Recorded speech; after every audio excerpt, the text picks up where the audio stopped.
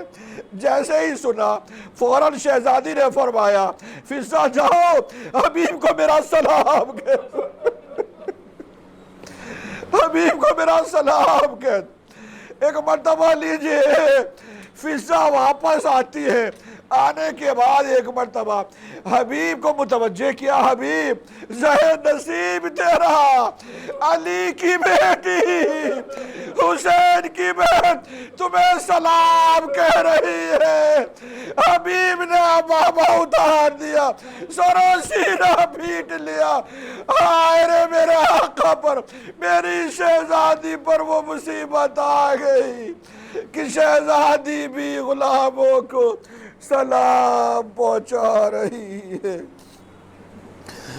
الا لعنت اللہ علی القوم الظالمین وسيعلم الذين ظلموا أي منقلب ينقلبون انا للہ وانا الیہ راجعون رضا بقضائه وتسلیما لامرہ ربنا تقبل منا انك انت السمیع العلیم۔ ماتم حسین۔